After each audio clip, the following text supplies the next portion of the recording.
petites noisettes, avant de commencer, je voulais vraiment vous remercier parce que le blog cartonne en ce moment. En octobre, il y a eu plus de 1,5 million de pages vues, donc c'est vraiment incroyable, vraiment merci. Moi, ça me motive vraiment à fond pour continuer, vous êtes au top. Et puis pareil pour les vidéos, parce que là, la chaîne a dépassé les 6000 abonnés, donc voilà, c'est vraiment génial et merci.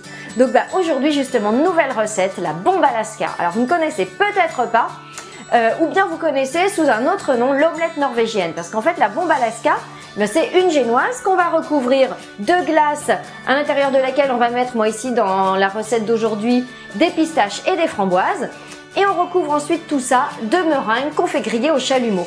Donc c'est un dessert qui est vraiment super sympa, puis qui est impressionnant parce qu'on peut le faire flamber, donc avec les fêtes qui arrivent, ça fait une super idée de dessert. Et puis, ce qu'il faut savoir aussi, c'est que la bombe Alaska, c'est le sujet de mon prochain livre, à paraître la semaine prochaine aux éditions Marabout, donc Alaska, avec 33 recettes différentes. Donc voilà, j'espère que ça vous plaira. Donc pour vous donner un petit aperçu, on y va pour la recette et on se retrouve juste après. Alors, vous commencez par chemiser un récipient de papier sulfurisé. Ensuite, vous allez placer à l'intérieur 1 litre de glace avec 200 g de framboises et 100 g de pistaches en les incorporant chacun à leur tour. Vous lissez avec une cuillère et vous placez au congélateur pour 2 heures au minimum. Ensuite, vous allez mélanger ensemble 50 g de farine, 30 g de poudre d'amande et une demi-cuillère à café de levure chimique. Vous réservez. Et vous fouettez 2 œufs avec 50 g de sucre en poudre. Donc vous fouettez jusqu'à ce que le mélange blanchisse.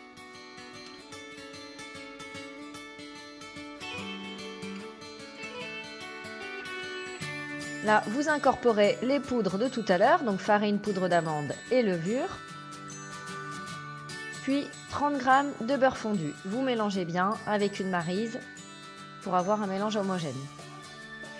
Vous préchauffez le four à 160 degrés et vous versez la pâte dans un moule. Donc moi j'ai pris un moule 20 cm parce que ça correspondait à la taille du récipient dans lequel j'ai mis la glace. Vous enfournez 15 minutes à 160 degrés.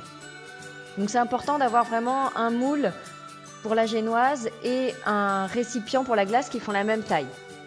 Donc vous laissez refroidir votre gâteau et en attendant on va faire la meringue. Donc vous fouettez 3 blancs d'œufs avec 80 g de sucre en poudre que vous incorporez progressivement.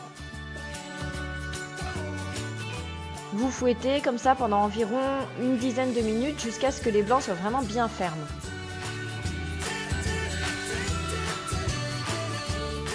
Quand c'est le cas, vous ajoutez 80 g de sucre glace et vous fouettez encore 30 secondes.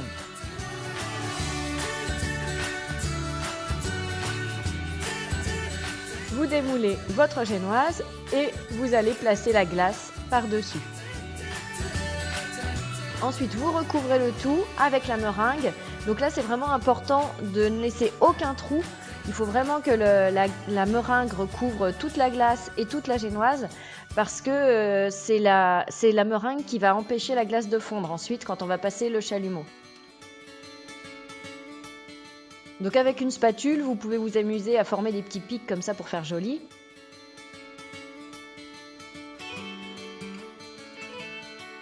Et ensuite, vous allez griller la meringue avec un chalumeau. Vous pouvez aussi passer votre bombe Alaska au four sous le grill pendant 3 minutes à peu près, mais vous n'aurez pas le joli effet qu'on peut avoir avec un chalumeau.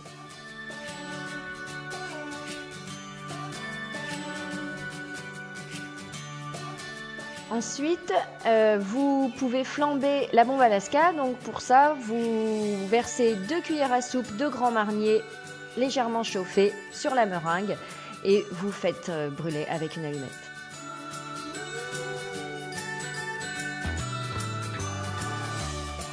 Et voilà, c'est prêt.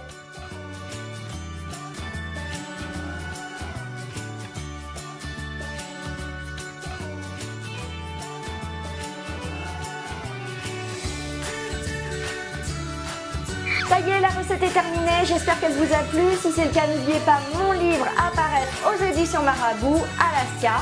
Et puis je vous dis au revoir, on se retrouve sur le blog Il était une fois la pâtisserie, sur le Snapchat Free Pâtisserie. N'oubliez pas les petits pouces bleus, abonnez-vous à la chaîne et pensez à cliquer sur la petite clochette pour recevoir toutes les notifications. Et puis je vous dis à bientôt pour une prochaine recette. Ciao!